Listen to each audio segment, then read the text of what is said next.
kenapa kepala negara atau pejabat-pejabat tingginya di Indonesia saat ini tidak berhadapan dengan rakyatnya langsung, seperti halnya yang kita lakukan saat ini. Ya sudah, sekali lagi, Presiden Negeri Sontoloyo ini ya udah, kita turun tangan aja, kita saling mengingatkan sekali lagi. Dan tujuannya ini adalah kita semua memerlukan guidance, termasuk saya. Kita memerlukan arah, kita memerlukan visi misi yang sama, kita memerlukan collective dream atau mimpi yang sama gitu ya, di tempat tidur yang sama, mimpi yang sama. Ini penting sekali untuk kita menjadi negara yang berdaulat. Baik sahabat semua, kita akan mulai. Selamat malam, Assalamualaikum warahmatullahi wabarakatuh, dimanapun sahabat berada saat ini di negeri tercinta, mulai dari Sabang sampai Merauke. Kita selama beberapa saat ke depan kita akan memberikan banyak informasi-informasi yang mungkin sahabat butuhkan, begitu juga saya gitu ya. Jadi pertama-tama saya ucapkan terima kasih kepada nakes atau tenaga kesehatan dan tenaga medis, para dokter dan rumah sakit yang telah berjuang melawan COVID, melayani pasien yang saat ini udah kapasitasnya 100%. Dan siapapun yang saat ini terpapar dan lagi isolasi mandiri, semoga kesehatan dan kesembuhan dapat segera didapati, sehingga imunitas tubuh kita terhadap virus menjadi sangat kuat. Dan sekali lagi, waktu kita terpapar COVID itu bukan death sentence atau hukuman mati. Itu adalah perjuangan. Dan sekali lagi, terima kasih kepada tenaga kesehatan, tenaga medis, rumah sakit. Anda pejuang terdepan. Anda adalah pejuang-pejuang yang membawa bambu runcing yang mengalahkan penjajah itu. Dan saya dari hati yang dalam dan kita kaum New Mind mengucapkan selamat dan terima kasih berkali-kali. Terus semangat, terus semangat. Kami bisa apa? Kami hanya bisa menerapkan protokol kesehatan di manapun kami berada, dan kami mengurangi kegiatan berjumpa dengan banyak orang. Kami taat, dan kita harap hal ini semua bisa terlewati. Kita tahu bahwa saat ini pemerintah lagi berjuang dengan gayanya, dan semua negara juga berjuang dengan gaya masing-masing, tapi ada yang sudah lewat. Ada yang seperti kalau kita nonton Euro Cup kemarin gitu ya, agak sebel juga gitu ya, dimana mereka udah nggak pakai masker, mereka menang bukan sekedar menang dari COVID, tapi juga bola itu menjadi perayaan pelampiasan rasa suka yang setelah 1,5 tahun mungkin semuanya lockdown, dan kita masih berada di rumah dengan PPKM-nya gitu ya. Lebaran 2020 kita taat pada pemerintah untuk tidak pulang kampung, kemudian lebaran haji pun kita tidak sholat id di publik. Mendadak tahun 2021, entah bagaimana, kita juga nggak pulang kampung. Saya juga rindu sekali sama ibu saya, keluarga saya di kampung yang nggak bisa ketemu. Dan kita taat. Kemudian lebaran haji ini pun kita nggak bisa keluar lagi. Dalam hati kita cuman berkata, kalau sampai tahun depan lebaran masih kita nggak bisa pulang kampung, dan lebaran haji tahun depan kita tidak bisa berhaji, saya rasa ada masalah dengan bernegara kali ini. Udah kalian itu tidak menghadapi rakyat dengan langsung mengatakan apa yang terjadi. Sudah kita tidak boleh berhaji. Dan ada yang mengatakan nggak boleh berhaji masalah COVID. Rasanya enggak. Banyak yang mengatakan ini jangan-jangan masalah politik. Karena kita negaranya miring ke salah satu kekuatan politik dunia gitu ya, yaitu Tiongkok. Itu kita jujur-jujur aja. Kenapa sih kita nggak menjadi negara yang tidak harus miring ke kiri, nggak harus miring ke kanan, tapi semuanya kita rangkul gitu ya. Dan nyata, ngerangkulnya tuh nyata. Kalau sekarang kan agak miring ke salah satu, sehingga kita tahu Saudi adalah perpanjangannya tangan Amerika, di mana Amerika dengan petrodolarnya atau negara petrolnya Saudi dan negara Timur Tengah dikendalikan menjadi underlay-nya terbitnya dolar gitu ya. Berarti kan dia miringnya ke sana ya. Begitu kita nggak berhaji, jangan-jangan, sekali lagi jangan-jangan gitu ya. Ada yang bilang dana hajinya kepake infrastruktur. Saya pikir lah itu mah nggak nggak tahu juga saya apa yang terjadi di atas sana. Tapi yang mbok diterangkan gitu ya, jangan membangun narasi pakai buzzer. Buzzer sudahlah, udah masa lalu buzzer itu. Saat ini di DM kami di Bosman ini banyak buzzer-buzzer yang minta maaf, yang saya pikir no, kamu nggak usah minta maaf sama saya karena banyak keluarganya terpapar COVID juga gitu. Ternyata keluarga buzzer itu tidak anti, tidak kebal COVID juga, terpapar juga, dan ada yang meninggal juga. Akhirnya kapok juga jadi buzzer, kirain waktu jadi buzzer mereka tidak terpapar gitu ya. Nah, jadi udahlah, kita buzzer yang berjumlah ribuan itu nggak usah dipakai lagi. Buzzer itu nggak usah membunuh karakter-karakter orang yang ingin memberi saran ke pemerintah. Jadi saya mengingatkan bahwa pemerintahnya Pak Harto ya, banyak Pak Harto mendapat tentangan dari mahasiswa di tahun misalnya 73 di Malari dan lain sebagainya, malapetaka 17 Januari dan lain sebagainya. Tapi apa yang Pak Harto lakukan, dia rangkul angkatan 66, 67, di angkatan 73, angkatan 80, semua dirangkul dan jadi menteri-menterinya dia. Ternyata mereka-mereka yang rebel terhadap pemerintahan dia waktu jadi menteri bagus semua gitu ya. Dan jadi saya sarankan, ini bukan saya ngarep jadi komisaris loh ya, bukan loh ya, nggak gitu-gitu amat gitu. Tapi kalau ada beda pendapat, coba didengarlah. Kita nih cinta tanah air kok gitu ya. Niat kita satu, niat kita bersatu gitu ya. Jadi janganlah dibangun narasi malah karakter kita dibunuh. Bahkan kemarin ada Anti Mardigu yang menyatakan kita pro komunis, cinta PKC, Partai Komunis Cina. Orang-orang nggak akan pernah impress dengan informasi seperti itu. Terus kita membangun bala muda, dianggap kita membangun pasukan kelima seperti Partai Komunis Indonesia dulu.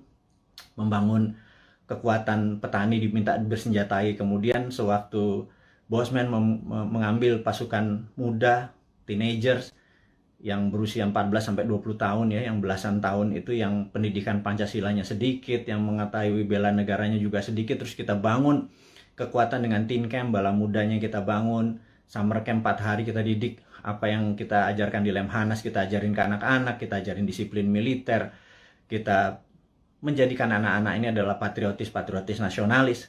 Itu dicap untuk membangun kekuatan untuk anti pemerintah oleh buzzer-buzzer. Saya pikir Anda keterlaluan gitu ya. Iya, dan saya yakin orang-orang yang menjadi sahabat Newman ini nggak pernah percaya dengan apapun yang buzzer-buzzer itu lakukan. Dan karakter-karakter kayak gitu udah kuno lah gitu ya.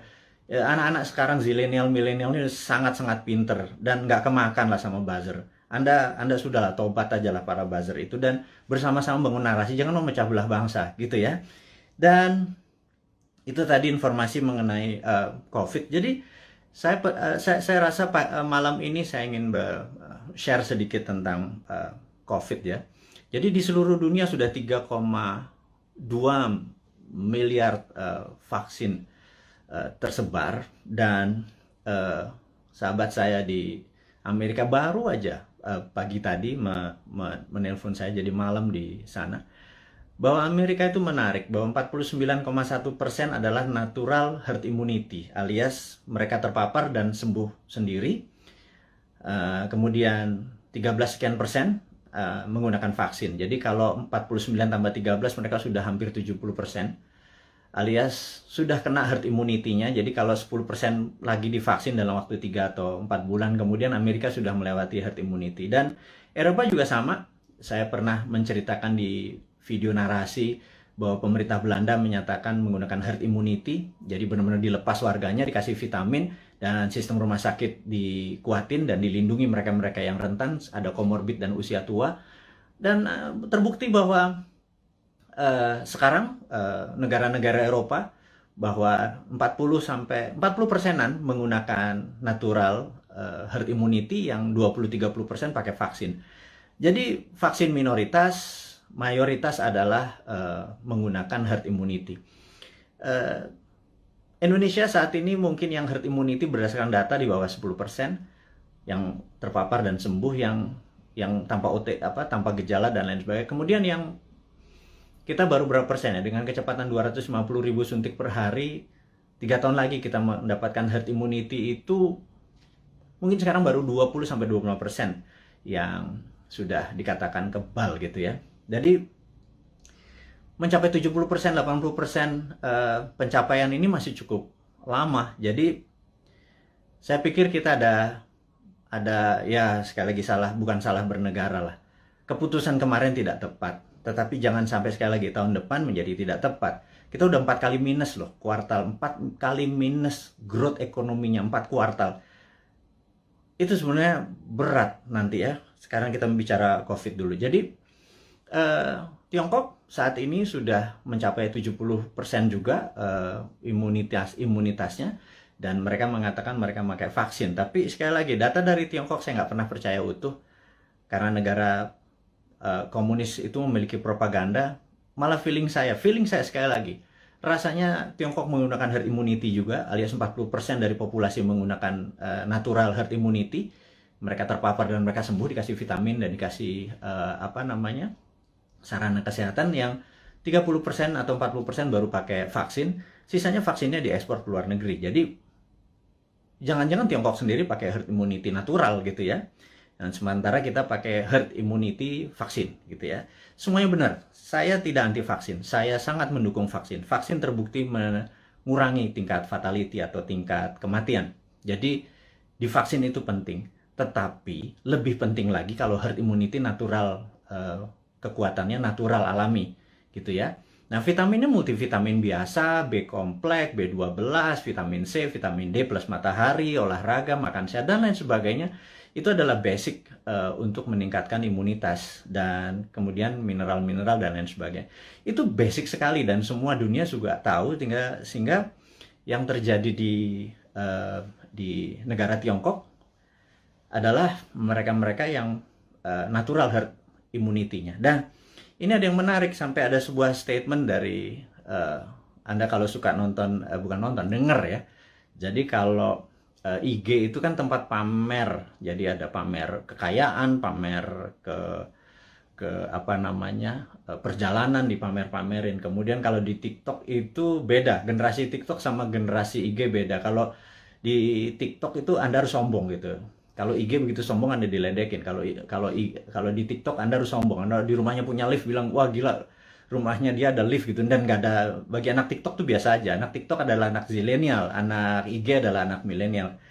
Dan mereka ini adalah orang-orang yang well informed atau terinform bagus dengan dunia digital. Dan jadi sekali lagi kembali ke masalah COVID. Jadi Indonesia memilih menggunakan vaksin gitu ya, sementara negara-negara Eropa menggunakan natural herd immunity. Oke, nggak apa-apa. Yang penting sekarang kita adalah menjadi negara yang harus terbebas dan menang dari COVID. Dan saya sangat menyarankan, ini yang saya sangat menyarankan nih, kan kita kan presiden, negara kita adalah Republik Sontoloyo. Jadi Republik Indonesia terkadang kita menyebutnya negara tetangga gitu ya. Jadi kita mengingatkan kepada pejabat saat ini, mbok jangan pakai apa-apa import gitu ya. Satu, masalah COVID ini adalah masalah import gitu ya, dari luar. Kemudian PCR dan antigennya import. Kemudian alat-alat kesehatannya import. Kemudian masker dan protection, disinfektan segala macam, mayoritas tuh import gitu ya. Kalau ada gelombang ketiga lagi, mudah-mudahan jangan. Masa kita impor terus? Ya flight capital, ya miskin lah bernegara ini. Sudah sistem bernegaranya saat ini keuangannya cuma 44% uang beredar dari GDP nasional. Bisa dibayangin Singapura 120% uang beredar dari GDP nasionalnya. Korea Selatan, Jepang. Tapi nggak tahu kenapa kita cuma sepertiganya. Waduh, wahai ibu pejabat yang sering dapat prestasi, mohon dijelaskan lah. Jadi kami ini sering nanya gitu ya. Ya kalau kaum new mind nanti yang berkuasa, pasti kita bisa 1:120%. Jadi kita naikin 3 kali lipat dari uang beredar pada saat ini.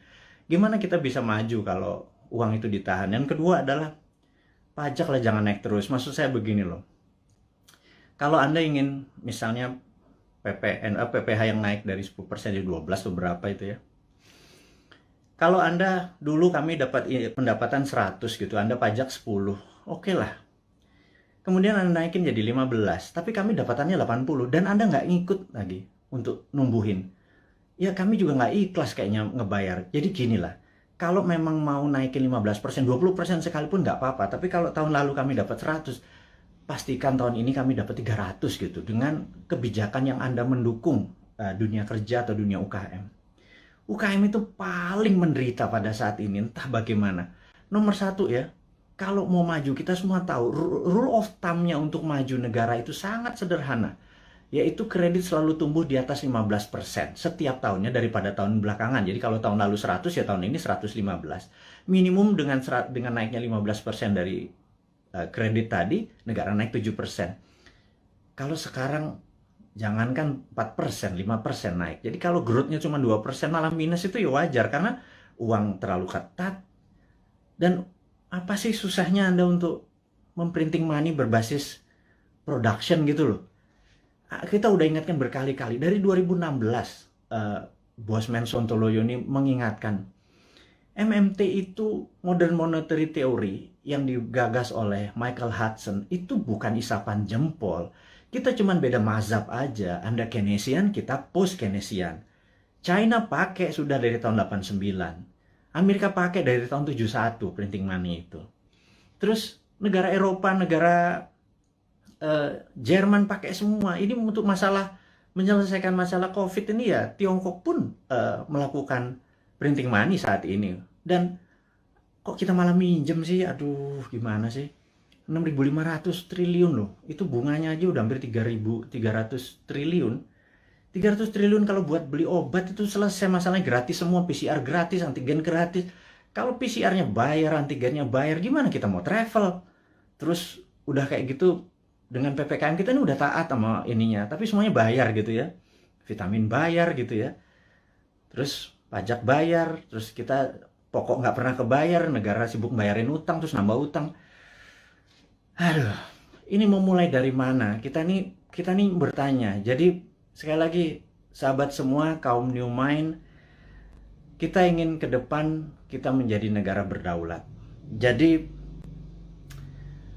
hari ini yang mau diinformasikan adalah gimana caranya kita di tahun 2045 Indonesia adalah negara superpower. Udah ya, itu adalah tema hari ini. Kenapa kita bilang ada yang penting dari Bosman hari ini mau mengumumkan sesuatu.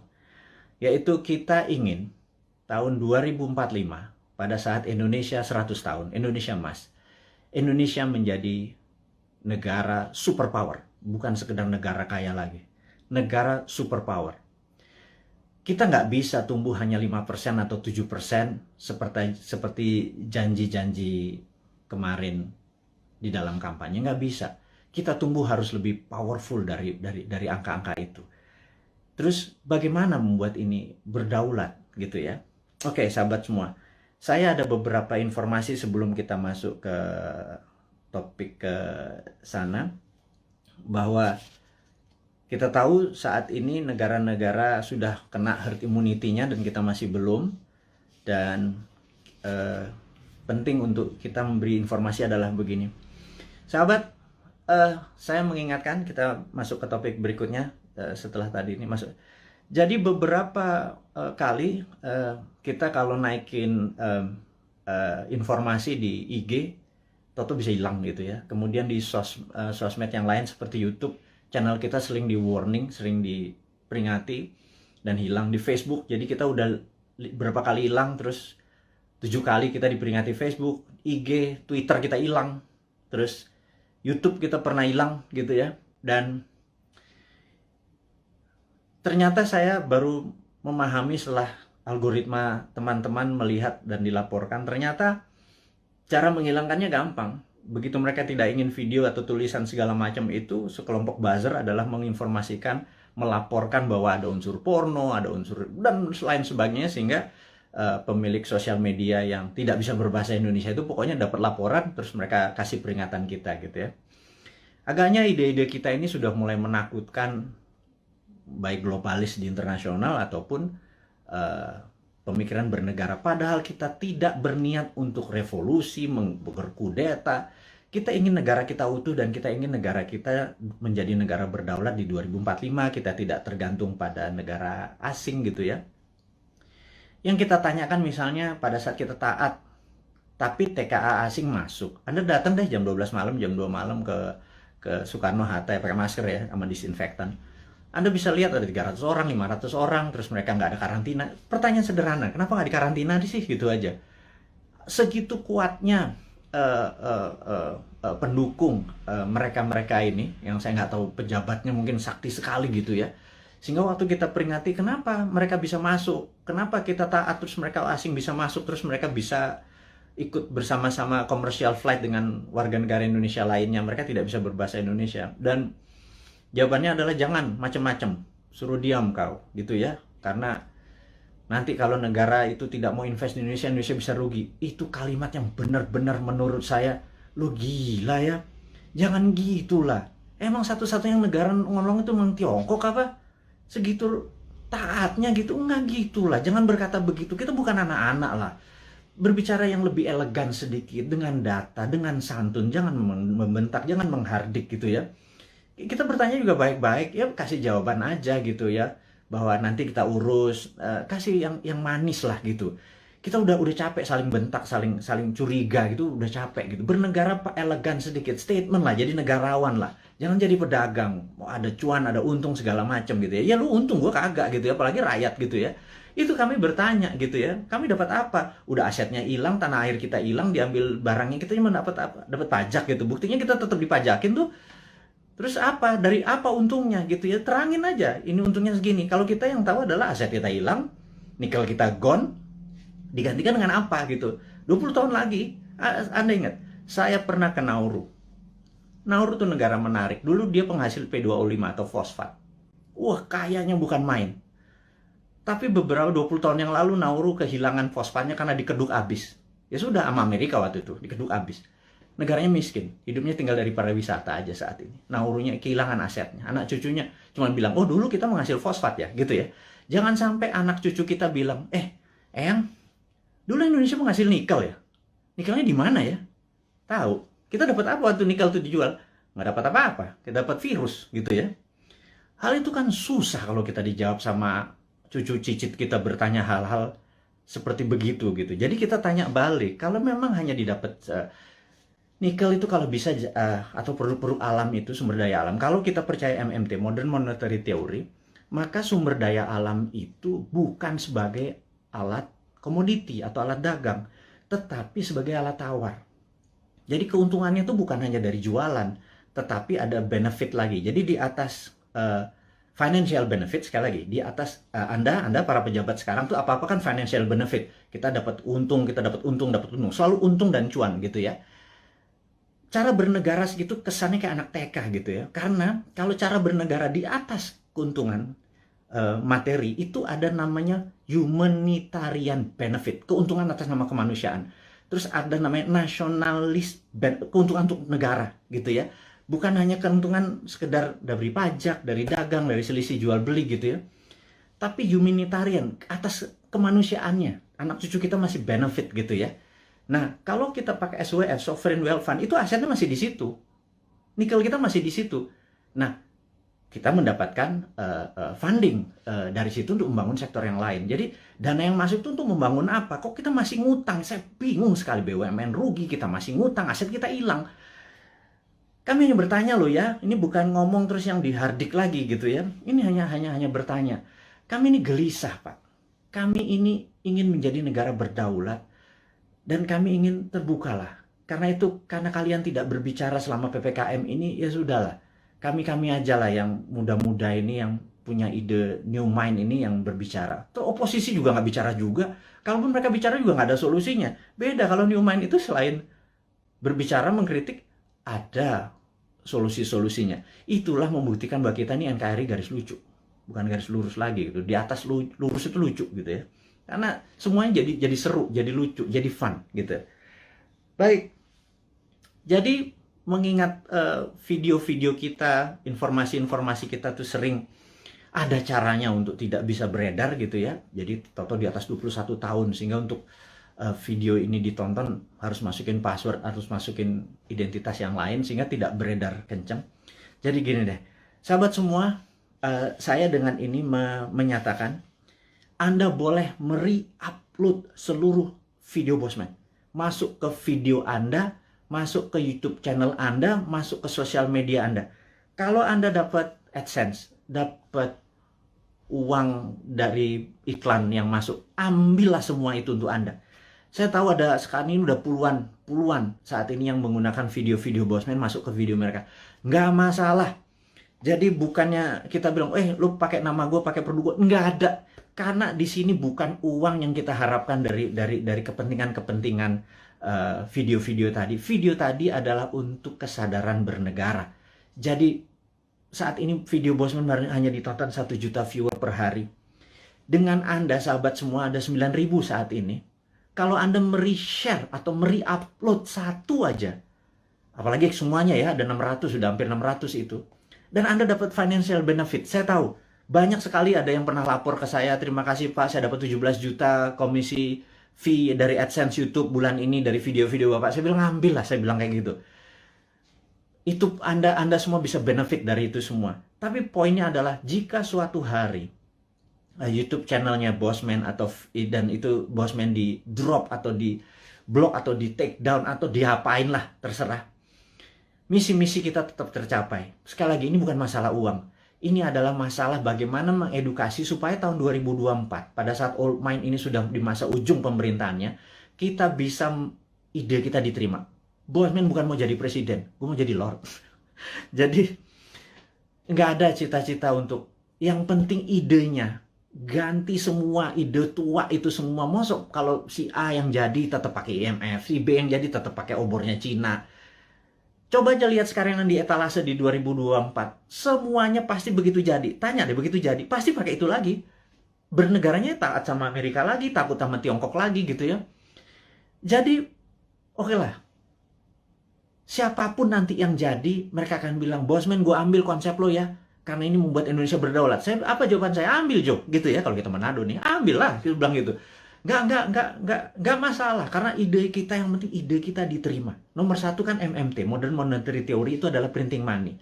Jadi pasti Bappenas kita adalah orang-orang yang mendesain bernegara ini 12 lapis. Nah, sahabat semua, apa itu desain 12 lapis? Jadi misalnya kita mau buat benang atau baju gitu ya. Baju kita kainnya dari mana?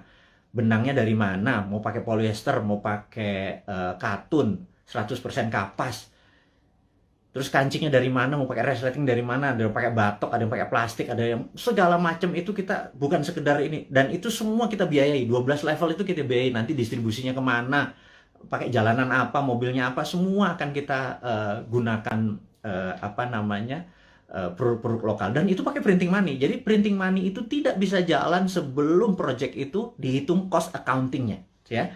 Jadi John Bollard ini punya tulisan menarik, namanya Economic at War, itu bukunya.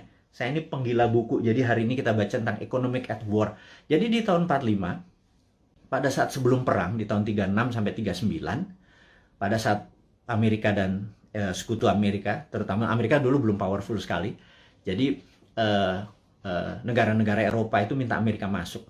Terus apa yang dilakukan adalah mereka minta John Maynard Keynes, ada banyak sekali ilmuwan-ilmuwan, tokoh-tokoh ekonom di masa itu disuruh menghitung cost accounting. Berapa kilogram, berapa ton besi dibutuhkan, ferro, berapa untuk buat amunisi, untuk buat baju, untuk buat makan, itu dihitung cost accountingnya, untuk buat pesawat, buat tank, buat mobil, buat dan lain sebagainya, dihitung cost accounting, berapa modalnya, terus dari mana barangnya, dirinci. Syaratnya sederhana. Churchill waktu itu sangat sederhana. FDR juga, Franklin Delano Roosevelt juga perintahnya sama. Ini dua Inggris sama Amerika memang kompak banget. Mereka cuma bilang, berapa biayanya untuk kami menang perang? Perang itu ada perang sama Jepang dan perang sama Jerman gitu ya. Mereka menghitung totalnya sekian billion dolar. Itu angka dari langit, billion dolar. Begitu mereka printing money, udah. Underlay-nya adalah alat-alat perang tadi gitu ya. Ada inflasi? Nggak ada gitu ya. Makanya saya bilang printing money kok ada inflasi. Saya bilang, lu sekolah di mana sih? Segitu takutnya sama printing money gitu ya. Printing money itu ditakuti kalau tidak ada production yang dibuat gitu ya. Tapi kalau, nah, bukunya baca, namanya The Economic at War. Jadi The Economist at War. Jadi orang-orang memenangkan perang tuh ekonom yang memenangkannya gitu ya. Nah, jadi sama, kita nanti akan sama juga. Kita akan membuat menghitung cost accountingnya. Kemudian kita akan printing money dan UKM kita langsung jalan ini jalan. Karena kita mau tahun 2024 itu kita menjadi negara berdaulat gitu ya. 2045 kita akan menjadi, dan mulainya dari 2024 karena sekarang kayaknya udah nggak kasihan sekarang ngurusin COVID, terus ngurusin apa Tiongkok ya udahlah itu mereka terlalu repot dengan urusan gitu. Nggak mungkin lah bisa menjadi negara berdaulat. Kita cuma ngingetin sekali lagi. Jadi kita harapkan konsep kita ini diterima oleh siapapun yang nanti mau running 2024 konsep kita ini. Jadi kalau Anda bayangin ber-9.000 kita upload masuk. Anda buat, kalau nggak punya YouTube channel, Anda buat YouTube channel. YouTube channel Anda sendiri, Anda tinggal ambil tulis kita terus kasih judul-judul yang jangan terlalu negatif atau terlalu clickbait gitu ya. Kasih yang educate, kasih yang fun, kasih yang lucu dan lain sebagainya. Sehingga ribuan atau jutaan orang. Saat ini ada 180.000 orang yang ada di internet. Ada 180 juta. Jadi saya harapkan teman-teman bisa memanfaatkan. Kalau Anda dapat 1 juta per hari, Anda bisa hampir 100 juta itu dari AdSense-nya dari YouTube gitu ya. Pakai aja video-video kita ini untuk di-re-upload, di-reshare, dan pakai akun-akun Anda sendiri. Perbanyak itu semua informasi-informasi itu. Anda boleh mengganti thumbnail-nya, mengganti footage-nya. Yang penting voice-nya jangan dipotong. Narasinya gunakan tulisan agar orang menjadi lebih paham gitu ya. Ini tujuannya bukan untuk memecah belah bangsa, ini tujuannya untuk membuat kita negara berdaulat. Dan cara cerdas bernegara ini sudah hampir 600 video. Sebarkanlah gitu ya. Kemudian sahabat semua, kita saat ini tadi ada informasinya adalah untuk upload. Anda sangat diizinkan menggunakan nama Anda video-video Bosman. Saya harapkan ada 9.000 sahabat ini punya 9.000 akun yang masing-masing taruh semua videonya Bosman dan Anda dapat faedah yang sama. Sekali lagi, kita baru mencapai mungkin 1% dari populasi, bayangin dari 180 juta orang yang punya akun di sosial media atau internet, menggunakan internet ini, baru 1 juta yang kita capai. Masih kecil sekali. Gimana cara 100 juta bisa menonton video ini? Dan kalau 100 juta bisa menonton video ini melalui Anda punya channel, ya Anda yang dapat duitnya loh. Bicara itu aja dulu. Di masa pandemi seperti begini susah bergerak, ya udahlah YouTube channelnya Anda aktifkan gitu ya. Mudah-mudahan jadi faedah ini bersama. Dan saya mengingatkan bahwa saat ini kita tahu bahwa kita berperang, dunia saat ini berperang. Contohnya lagi. Bisa dibayangkan bahwa di dunia yang Perang Dunia Pertama, yaitu tahun 1914 sampai 1918, 4 tahun.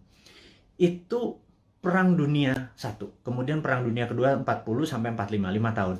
Dan kita tahu 2016 waktu Trump menyatakan menjadi presiden, 2017 Trump declare war ke Tiongkok. Tapi bukan world war, bukan perang dunia, tetapi adalah economic warfare dengan salah satu strateginya menggunakan trade war, perang dagang. Itu terjadi, dan begitu itu terjadi maka di tahun 2017 sahabat semua ingat, kita mengingatkan dengan waktu itu belum pakai YouTube, di 2019 kita mengingatkan bahwa everything start with the economic warfare, diakhiri dengan military war gitu ya. Dan di tahun 2020 untuk menjatuhkan Trump, globalis dan Demokrat Amerika menggunakan tool yang namanya biological warfare, yang namanya COVID, untuk menyerang Amerika. Dan pada saat itu yang disarankan oleh mereka menggunakan masker, tapi Trump punya analisa sendiri bahwa kalau peristiwa dari Spanish flu itu ada 3 gelombang. Jadi gelombang pertama tertinggi, kedua agak rendah, ketiga terendah. Tapi virus pertama itu paling lemah, kemudian agak kuat, terakhir yang paling kuat gitu ya. Nah, jadi pada saat terlemah ini semua orang terpapar aja supaya tingkat herd immunity-nya tercapai. Dan yang terjadi oleh Trump dilakukan adalah dibebasin aja, toh mereka punya operating sistem dari kesehatannya terbaik di dunia. Dan ternyata terbukti sekarang 49%, 49,1% di Amerika menggunakan herd immunity natural. Dan ini adalah, ya tapi sekali lagi Trump kalah dengan 4 negara bagian yang dalam tanda petik dicurangin katanya. Tapi itu negara Amerika, bukan negara kita. Tapi dia adalah salah satu polisi dunia yang berkepanjangan. Ternyata Biden ini mengambil konsepnya Trump untuk masih berperang juga dengan Tiongkok. Jadi, dan itu adalah perang dunia negara. Kita nggak ikut-ikutan. Tetapi kita di dunia ini perang dengan makhluk yang tidak kelihatan yang namanya virus corona atau COVID gitu ya. Jadi begitu dunia saat ini menjadi satu rasa dan perang bersama, inilah yang menarik. Bahwa kita harusnya sudah menggunakan war mode atau ekonomiknya at war. Jadi ekonomi itu ada 3, economic at normal condition, economic at crisis, dan economic at war. Jadi harusnya bernegara itu pakai economic at war. Sayangnya sekali lagi mereka nggak paham saat ini, old mind yang berkuasa ini nggak paham bahwa ekonomi at war tuh gimana ya gitu ya. Sekali lagi, aduh, itu kadang-kadang kita mengelus dada gitu ya, kok ya beda lagi strateginya, ya nggak pakai ngutang jelasnya gitu ya. Harus berdikari, berdiri atas kaki sendiri, every country for their own, negara ngurusin sendiri. Jadi begitu kita masuk perang dunia, yaitu 2020 kemarin, 2021 saat ini kita masih dalam keadaan perang, dan WHO serta World Bank sudah mengumumkan bahwa perang ini diperkirakan berakhir tahun 2025. Jadi perang ini masih panjang, sahabat semua. Perang ini kan perang besar itu kan ada battle perang, pertempuran kecil gitu ya. Ini masih banyak di Jawa sekarang, di Bali itu masih ada pertempuran kecil. Dan kita harus memenangkan pertempuran itu untuk memenangkan peperangan. Jadi bayangin kalau kita baru selesai tahun 2025. Jadi baru sebagian yang tahun 2022 lepas sebagian, 2023 lepas sebagian, dan lain sebagainya. Nah, kalau melihat kayak gini mood-nya atau apa ya, cara bernegara saat ini tidak juga memahami ini World War III, perang dunia ketiga, karena perang benar, semua negara perang kok masih nggak declare juga sebagai perang dunia.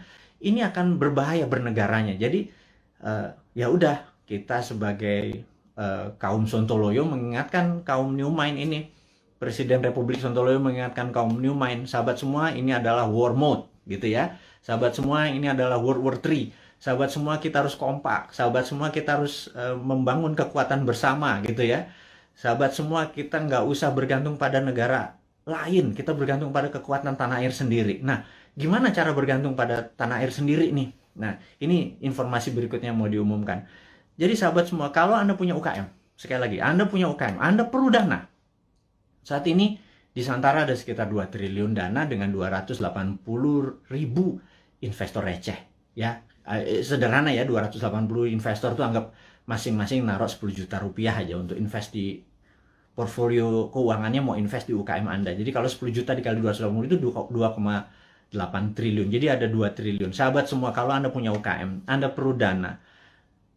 Anda lihat di IG, di wall IG, maka di situ udah ada informasi, kirimkan Anda punya, ada 7 persyaratan, Anda perlu uang berapa, apa yang Anda butuhkan, bisnis Anda seperti apa, dan lain sebagainya, dan kita akan review di 280.000. Dan bagi Anda yang saat ini bingung mau ngapain, bisnis baru kan susah, tapi kalau Anda punya uang, Anda join sebagai investor untuk membantu UKM. Jadi Santara adalah penghulu untuk menghubungkan si cowoknya adalah si investor, si ceweknya adalah si UKM. Dan saat ini Santara adalah perusahaan terbesar dan nomor 1 leading di perusahaan urun dana, ECF, Equity Crowdfunding, dan ini adalah kontribusi dan itu adalah kontribusi dari komunitas kita New Mind ini untuk membangun ekonomi Indonesia. Itu base-nya MMT kita kan pro pada UKM, pro pada bottom of pyramid. Jadi bukan yang piramid di atas, kita pro pada bottom of pyramid. Ini membuktikan bahwa kita bukan cuma konsep doang. Beginilah cara kita bergandengan tangan. Jadi tadi ya, nomor 1 kita re-upload, kemudian re-share apa yang kita punya informasi. Kedua adalah yuk gandengan tangan untuk membangun UKM. Karena UKM ini yang kuat terhadap masalah krisis ekonomi. Inilah yang membuat Indonesia nanti take off di 2045 adalah kekuatan UKM yang 40-50 juta itu. Tapi UKM itu mungkin kita bagi 3, ada kecil, mikro, kecil, dan menengah. Saat ini mungkin kita yang menengah dulu ya, ngapunten. Jadi kita belum bisa menolong yang mikro gitu ya, yang juga yang kecil gitu. Kita yang menengah dulu. Pelan-pelan. Tangan cuma 2. Organisasi kita masih muda gitu ya, baru 3 tahun. Tapi sahabat semualah yang bisa membuat kita bisa menolong menengah, kecil, dan nanti yang ke mikronya gitu ya. Makanya yuk gandengan tangan kita invest di UKM.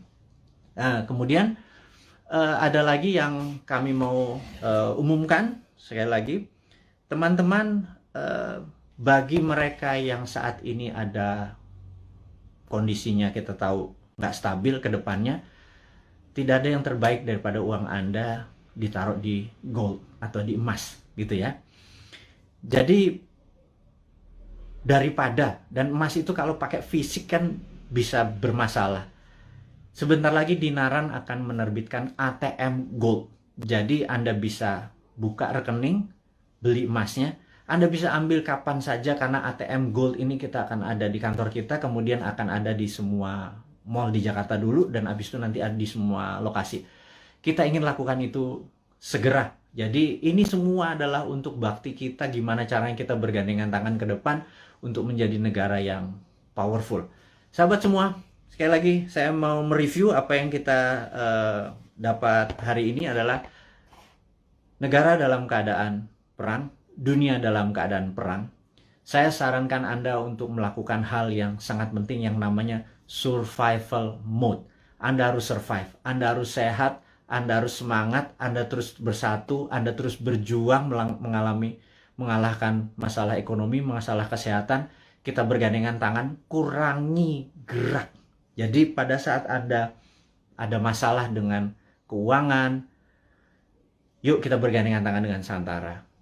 Yuk nabung di Dinaran. Dan jangan banyak gerak dulu. Sabar. Jadi kita momen ini adalah segalanya. Jadi survival mode. Jadi saat ini ikuti aturan pemerintah untuk PPKM. Stay healthy. Teman-teman semua, di akhir informasi hari ini kita ucapkan sehat selalu, semangat selalu, bersatu selalu. Gunakan seluruh kekuatan Anda untuk membangun Indonesia, terus berprasangka baik, terus kompak, dan percayalah Indonesia akan menjadi negara berdaulat di tahun 2024 mulainya, dan di 2045 Indonesia akan menjadi negara superpower. Dari saya, selamat menikmati hari Minggu. Sukses buat Anda semua. Wassalamualaikum warahmatullahi wabarakatuh.